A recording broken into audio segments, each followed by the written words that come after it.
Professor Marco Antônio Villa, eu vou aqui mais uma vez trazer as palavras do ministro Silvio Almeida, que tratou ali o episódio de uma forma muito respeitosa, inclusive com o senador Eduardo Girão, em nenhum momento faltou com respeito ao senador, quando ele fala que ali ele estava diante de uma performance e coloca, estamos diante de uma exploração inaceitável de um problema muito sério que nós temos no país e no mundo. Porque, professor, quando a gente fala de aborto, a gente está falando de questões de saúde pública, questões sociais, é um debate muito amplo e que não está sujeito a performances. Você tem absoluta razão, o problema de saúde pública, né, é gravíssimo no Brasil. O número de mulheres que morrem no Brasil com os abortos clandestinos o número é terrível. E no governo, no quadriênio presidencial passado, nós tivemos momentos lamentáveis, né, quando foram identificadas até crianças, né, vamos lembrar que tinham sido engravidadas, no caso de estupro, e identificando onde elas estavam, quem era o médico, qual era o local, etc, etc. Não vou relatar todo aquele que foi um cenário de horror. Parece aquela passagem do Coração das Trevas, do Conrad, horror, horror, horror, né? Quando ele está penetrando o Rio Congo, que deu origem ao filme Apocalipse Sinal, mais voltado ao Vietnã.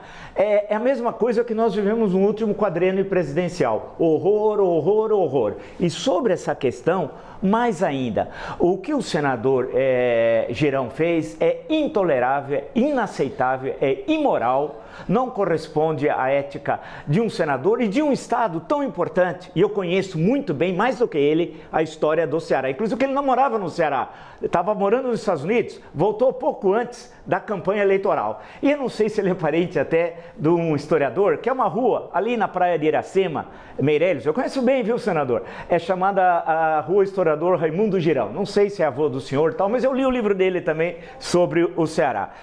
O ministro teve o equilíbrio, palavra-chave de Uribe, teve equilíbrio. Eu não sei se eu teria o mesmo equilíbrio que ele teve, confesso. Ele foi muito equilibrado, citou a questão do nascimento da filha e apontou uma questão central, querer lacrar, vou usar essa expressão, lacrar.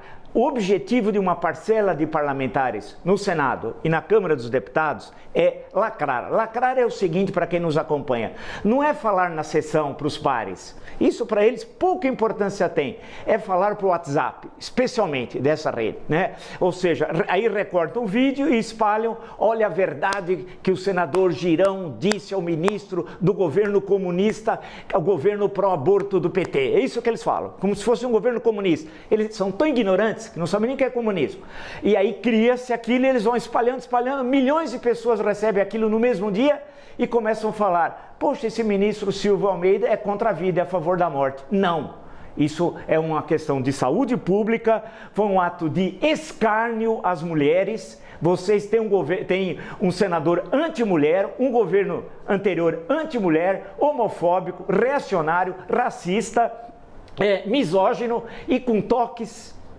E aí precisa ter coragem, e tem um exemplo para isso, de nazifascismo. Vide o episódio daquele senhor que estava na cultura, pseudo-secretário da cultura, aquela encenação que ele fez, um discurso do Goebbels, que era Ctrl-C, Ctrl-V, copia e cola, e toda uma estética nazista. Isso faz 2, 3 anos, hein? E nós assistimos isso aqui no nosso país. Então, o senador Girão agiu muito mal, lamento, conheço muito bem a história política do Ceará, citei aqui a primeira presa política da história do Brasil. Senador, foi uma cearense, a dona Bárbara Alencar, avó do escritor José Alencar, e mãe do padre José Martins Alencar, pai do José de Alencar, que é chave na rebelião de 1817, na política das cortes, na independência do Brasil, na Confederação do Equador e no golpe de abdicação em 1831. Não sei se o senhor sabe, porque o senhor fica muito pouco no Ceará, né? Então, eu fico muito triste que o estado do Ceará tenha um senador, com todo o respeito da Tavênia, como o senhor, porque o que o senhor fez foi um escárnio, uma cena de horror. O senhor queria era lacrar, e esse não é um papel de um senador da República.